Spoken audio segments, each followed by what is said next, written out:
ओम नमो भगवते वासुदेवाय नमः। जय श्री राधे, जय श्री कृष्णा। सफला एकादशी।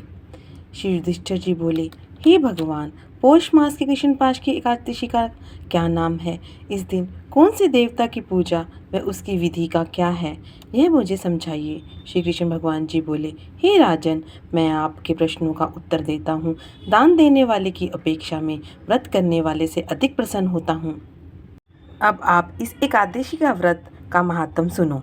पौष मास के कृष्ण पक्ष की एकादशी का नाम सफला है। इस एकादशी के देवता नारायण है। इसका विधि पूर्वक अनुसार व्रत करना चाहिए और नारायण जी की पूजा करनी चाहिए। जो मनुष्य एकादशी व्रत का मेरा पूजन करते हैं वह धन्य है। सफला नाम की एकादशी में मुझे ऋतु के अनुकूल फल अर्पण करें, अर्थात नारियल, नींबू, अनार, सुपारी आदि, धूप, दीप, पुष्प आदि से मेरी 16 प्रकार से पूजा करें। इस दिन दीप दान तथा रात्रि में जागरण करना चाहिए और इस एकादशी के समान यज्ञ, तीर्थ तथा दूसरा कोई व्रत नहीं है। मनुष्य को 5 सहस्त्र तपस्या करने से जो पुण्य मिलता है वह पुण्य भक्ति पूर्वक रात्रि जागरण सहित सफला एकादशी के व्रत करने से प्राप्त होता है। हे राजन, अब आप सफला एकादशी की कथा ध्यानपूर्वक सुनिए।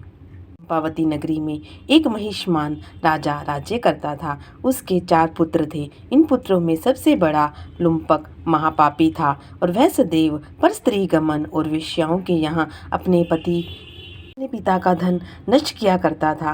वह देवता, ब्राह्मण, वैष्णव आदि की निंदा किए करता था और अब पिता को अपने बड़े पुत्र के बारे में समाचार ज्ञात हुआ, तब उन्होंने उसको अपने राज्य से निकाल दिया। जब लुम्पक सबके द्वारा त्याग दिया गया तो वह विचारने लगा कि अब मैं क्या करूं, कहाँ जाऊं। अंत में वह दिन में वन में रहने लगा और रात को अपने पिता की नगरी में चोरी तथा अन्य कुकर्म करने लगा। और जिस वन में वह रहता था वह भगवान को अत्यंत प्रिय था और वह वन में बहुत पुराना पीपल का वृक्ष सब देवताओं को क्रीड़ा स्थल था और इसी वृक्ष के नीचे लुम्पक रहता था। और कुछ दिनों के पश्चात पौष माह के कृष्ण पक्ष की दशमी के दिन वह वस्त्रहीन के कारण शीत में मूर्छित हो गया और वह रात्रि को सो ना सका और उसके हाथ पैर अकड़ गए और उसका दिन वह रात्रि बड़ी कठिनता से बीती और सूर्य नारायण के उदय होने पर उसकी मूर्छा ना गई और सफला एकादशी के माध्यम से वह दुर्चारी मूर्छित ही पड़ा रहा। और जब सूर्य की गर्मी से उसे होश आया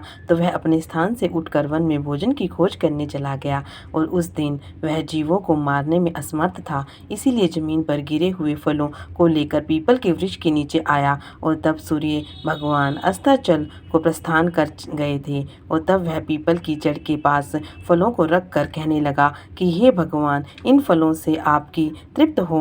और ऐसा कहकर वह रोने लगा और रात्रि को उसे नींद ना आई और वह महापापी व्रत और रात्रि के जागरण से भगवान अत्यंत प्रसन्न हुए और उसके समस्त पाप नष्ट हो गए। और प्रातः ही एक दिन घोड़ा उन अनेकों सुंदर वस्तुओं से सजा उसके सामने आकर खड़ा हो गया और वह आकाशवाणी हुई कि हे राजन पुत्र, और भगवान नारायण प्रभाव से तेरे समस्त पाप नष्ट हो गए हैं और अब तू अपने पिता के पास जाकर राज्य प्राप्त कर। और लुम्पक ने जब ऐसी आकाशवाणी सुनी तो वह अत्यंत प्रसन्न हुआ और बोला, हे भगवान, आपकी जय हो। ऐसा कहता हुआ वह सुंदर वस्त्रों को धारण कर अपने पिता के पास गया और उसने अपने पिता को संपूर्ण कथा कह सुनाई। पिता ने अपने राज्यभार सौंपकर वन को रास्ता लिया और अब लुम्पक शस्त्र अनुसार राज्य करने लगा।